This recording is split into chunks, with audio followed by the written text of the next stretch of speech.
USC capitalizing on that momentum they gained from the last few days leading up to National Signing Day 2017, already off to landing 6 commits from the ESPN 300, and the latest is a linebacker out of one of the great high school factories in the nation for football, Las Vegas, Bishop Gorman. Nick Dempsey joining me, as always, from Conquest Chronicles to break down the USC situation, Nick. Yeah, this guy, Palaie Gaoteote, the fourth, mind you. He committed over the weekend on Sunday. He posted a tweet that he talked it over with his family and worked it out with everybody. And he told 247 Sports that he picked USC because it's just he liked the fit. And it just felt right in his heart to go to USC. This guy is a 5-star recruit. He is rated as the nation's best linebacker, outside linebacker, according to 247 Sports. And he had scholarship offers from basically a who's who of all of the top playoff contenders and conference championship contenders: Alabama, Notre Dame, UCLA, all of the Washington, Ohio State. All of the big names that you would expect. The guy had tons of offers. Basically, he could write his own ticket. I don't think anyone would have turned him down if he said, "I want to go there."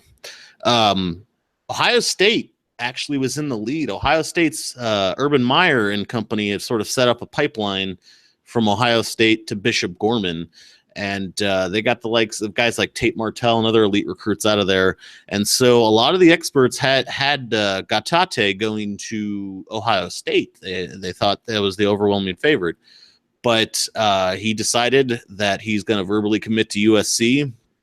And this actually gives USC already hands down the best linebacking core out of the 2018 class, because they've got Gaoteote is the number one outside linebacker.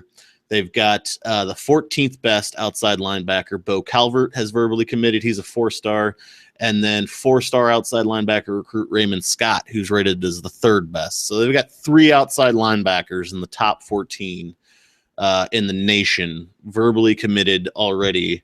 Gaoteote is one of 2 5-stars already committed. So this USC is just basically, they took all that momentum they had from National Signing Day, literally 16 days ago, about 2 weeks, 3 weeks, sorry, and has carried it over already into a bunch of early commits. They've got 4 4-stars, 2 5-stars committed.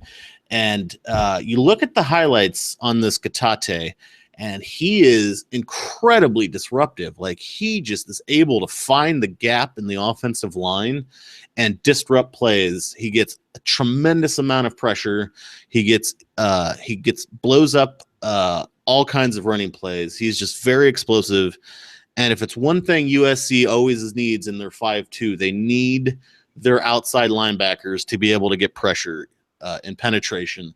This kid does it probably better than just about anyone in the 2018 class, and he could have an impact on day one. They've got a lot of talent there already and a lot more coming in, but as explosive as this kid is, he could really come in from day one and change things up at the depth chart.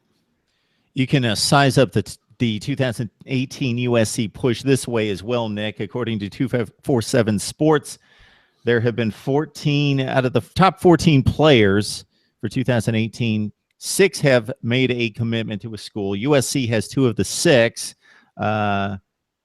And this outside linebacker, you've got 41st rated in the country, according to ESPN. 247 likes him a whole lot better at number 14, regardless of position.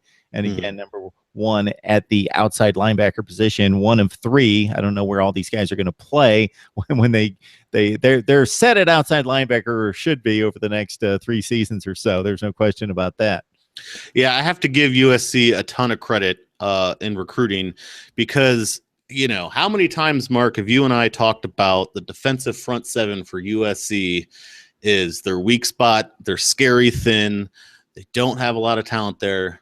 Well, 2017, they brought in defensive ends left and right and defensive tackles. They built the defensive line in 2017. And already in 2018, they're building up the linebacker spot.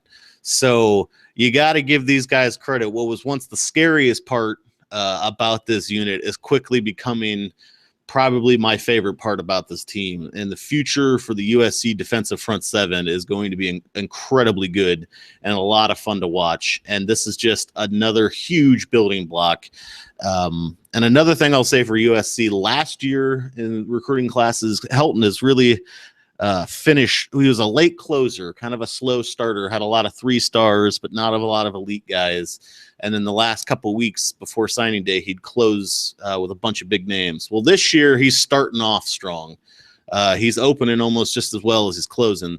So if this is where he's starting and he's going to continue to build, very exciting National Signing Day for USC in about a year from now. So good things are coming. They've got a long way to go before they're competing with the likes of Alabama and Ohio State for the playoffs. But they've got a lot of good things, and it's just an exciting time for USC. Palaie Gaoteote. So the name doesn't roll off the tongue quite yet, but if he makes enough big plays for the Trojans, USC fans will be praising the name Gaoteote for a number of years here and probably onward to the NFL draft. But we won't get ahead of ourselves, but we're talking about the cream of the crop. USC has landed 6 for next February, and this is the latest. Nick Dempsey from Conquest Chronicles on SB Nation joining us as always to break down the USC football scene. Thanks a lot, Nick. Of course, Mark, anytime.